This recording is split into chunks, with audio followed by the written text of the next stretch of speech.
our top 5 most common information governance challenges that we've found at client organizations.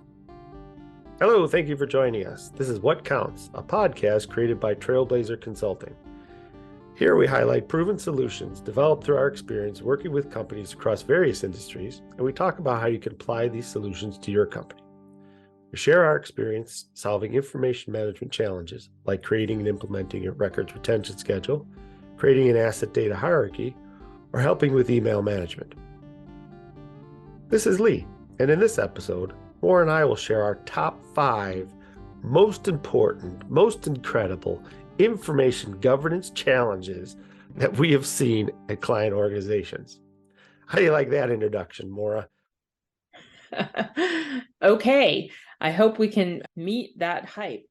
So what I would say about these top 5 things that we're going to talk about today, just as a general introduction, is they are common. I think we've seen all of them in every organization we've worked for. And they can be tricky. There's a lot of different places you can go with them. Every company has their own spin on it. Are they exciting? That remains to be seen. So what's the first one, Lee? All right, focusing only on paper and paper retention. That's a key piece because here your organization may have a records retention schedule, but it only takes care of a subset like paper related items. And they think about records management as just paper in a box stuffed away in storage somewhere. Would you agree? Absolutely. I think we see that everywhere we go. And I have some theories about it. My first theory is paper is so easy compared to electronic information. So it's right in front of you. It's taking up space in the office. You can't open the file drawers. You're tripping over boxes. Then you can pick it up and you can ship it off to offsite storage. So it's very concrete. Electronic information is on your hard drive. It's on a server. It's in the cloud. You can't see it. You don't know how much is out there. It's impossible to fathom how those numbers, the size of file servers and storage. So that's my first theory. It's almost like it's somebody else's problem, right? If it's in your office and sitting on top of your desk, you have to take care of it. If it's on your computer, well, that's IT's problem. They can deal with that. That is so true. That is absolutely true. I think that's a great corollary to my concrete problem picture. The other thing I think about paper records is the word record just conjures up musty boxes in a basement. And a lot of people, no matter how old or young, think when you say the word record, they think that's about paper. I don't deal with that. I don't have any paper. I don't have any records. We've heard that a lot too. Absolutely. So what does that mean when we talk about the challenges here for information governance? To me, there's two big things. One is that paper that's been in a box or in the corner or sent to offsite storage, nobody is using that. It hardly even meets the definition of a record anymore. Because when you think about our definition of a record that we've talked about multiple times, it's a set of data that is evidence of a transaction and that you rely on to complete a business process or do your business. So when you're sitting at your desk and you're looking for something, most of the time you're looking on your hard drive, on the server, or our second favorite place, email. I think that we're leading into that challenge soon, but you don't even go to the boxes. Very rarely do you have people who are like, oh, I have to go to a file cabinet and find a piece of paper. So if you're not depending on it, if you're not using that information to actually do your business process, that paper is actually just a copy. And you're spending all your resources on managing copies in offsite storage, both time and money, and neglecting your actual records. So that to me is like so funny in a sort of dark, twisted kind of way from a records management, gallows humor perspective, is the word record conjures up these musty boxes, and yet our goal is actually to actively support business. Those paper records are no longer supporting business. They're just easier to manage. Yeah, I agree. And I think if your retention schedule wasn't created within the last 10 years, it was probably created by going around the office and doing an inventory of physical file cabinets, boxes, writing down what records, what information was kept in those file cabinets and boxes and so forth. And then people went to do research on how long we should keep X, Y, and Z that we found. And so those kind of retention schedules are way too detailed. It is. And when you get to the electronic versions of those documents, that kind of detailed schedule is impossible to follow.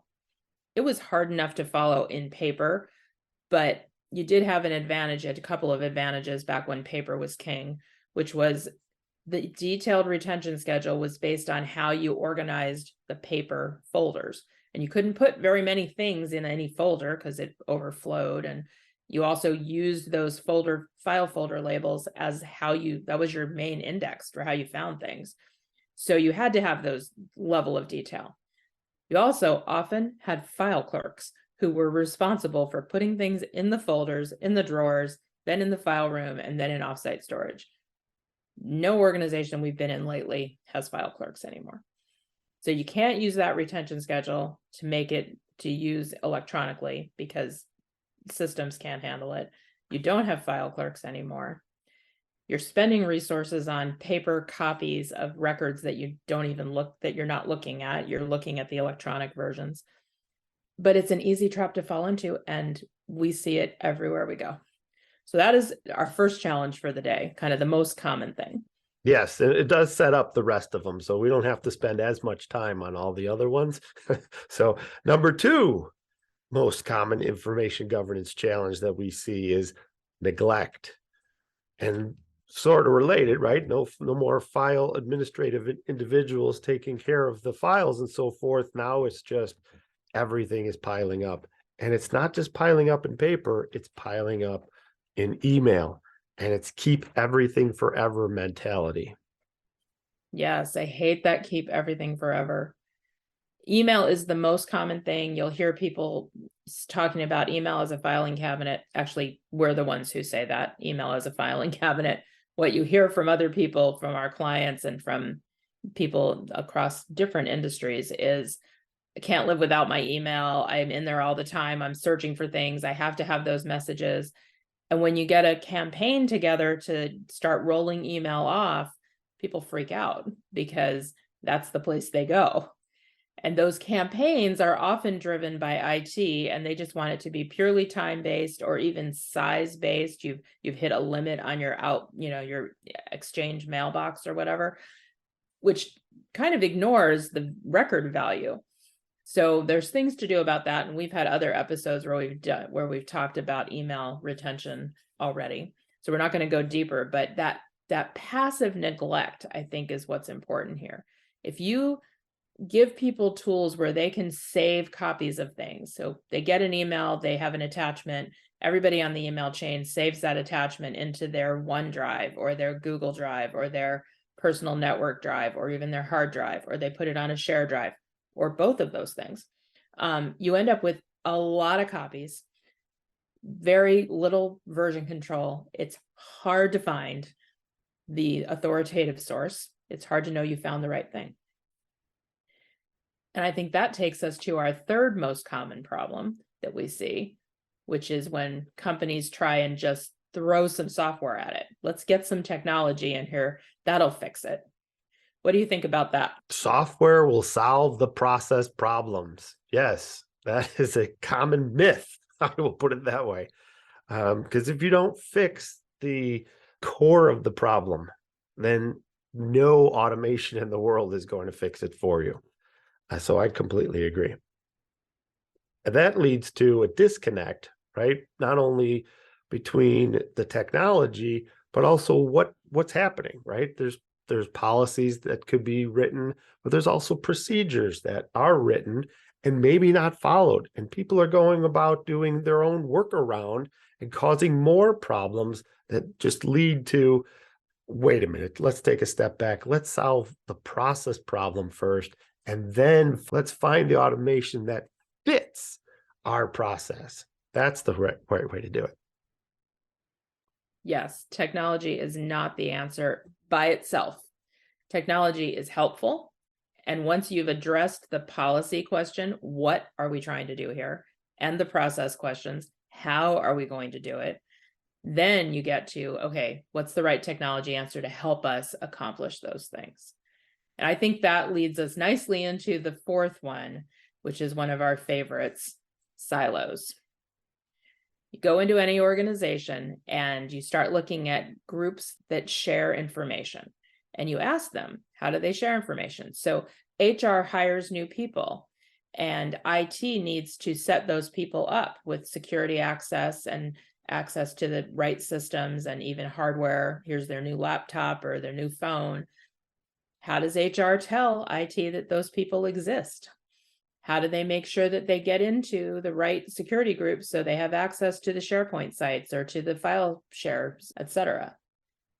Is that an automated process, or is data duplicated in the HR systems and then somebody tells IT by sending an email? So then you have it in the HR system, you have it in the email, and you also have it in the IT systems where it gets re-entered. That's at the very beginning of a person coming in. It happens throughout the whole company. You might have a capital project that's going on. They're building something new, and there's a lot of design information, a lot of asset information, and the engineering team is all over that during the construction phase. How do they get that to the operations team, who's going to need to maintain it? Do they, we often see, send a bunch of PDFs in books or even paper in books, and then follow it up with PDFs on, used to be PDFs on a DVD. It might be PDFs on a FTP site now. Can the maintenance team use that data? No. They have to read it and enter it into their systems. So these silos result in multiple copies of things, and it's unusable information in a lot of ways. It's not that it's not there, it's there, but it's hard to get at. And that can lead to safety issues and risks, and it certainly leads to increased cost and decreased efficiencies. So the last kind of twist of that is each department is naming things differently, they're organizing the information differently, and if you try and look across the whole company to find everything about a topic, it's really hard to do. And when that usually is needed is when there's a problem, when there's a lawsuit, when there's an accident, when there's an audit, and now you're defending yourself against some outside authority. And it's harder because there's pockets of information all over, and you can't get your hands on it because it's all organized differently and named differently. And it very well may contradict each other. I think what fits into that is legacy systems as well, right? The department has a system that nobody else can tap into because it's so old, but they need to have that data. They can't get rid of it because we might need something. Just because. And then that takes us to spreadsheets. Spreadsheets, I feel, are like the natural outgrowth of silos because you're pulling data from so many different places and manipulating it to try and get some cross view, cross system view, cross functional view. And then spreadsheets just proliferate. They just grow on their own. And that takes you back to your passive neglect problem. And technology is not the answer because you got all these spreadsheets out there. We could go on about spreadsheets for an entire episode, I think, but not today. No, we need the drum roll, please. What is number 5, Maura? Number 5 is acquisition and divestiture. If you are a company that is acquiring other companies, then you are also acquiring all of their problems with information. So you've picked up the paper records, the neglect, and the silos from the last 3 companies that you bought, plus you had your own. Now you've got I don't know, 4 times as many problems. And what if you want to sell something? How do you find that data? How do you pick out the pieces that you need to spin off to the company that you're selling, or to the part of your business that you're spinning off into a subsidiary? How do you find it? Think of all the migration related issues of trying to separate data in one system or trying to combine data from multiple systems. What do you do then? How do you do it? I agree. I think this is the number one problem. It is certainly the biggest, thorniest problem. And it is one that people mostly ignore until it bites them. That will be the subject of another episode at another time. We will dive into acquisition and divestiture. But there you have it, the top 5 problems that we encounter in information governance with our clients. Excellent. Just to recap, that's paper retention, neglect, keep everything forever, thinking automation will solve your process problem, silos, and then acquisition and divestitures, and the data associated with all of that. If you have any questions, please send us an email at info@trailblazer.us.com or look us up on the web at www.trailblazer.us.com. Thank you for listening, and please tune in to our next episode. Also, if you like this episode, please be a champion and share it with people in your social media network. As always, we appreciate you, the listeners. Special thanks goes to Jason Blake, who created our intro music. Sounds great. Thanks, Lee, and look forward to our next conversation, everyone.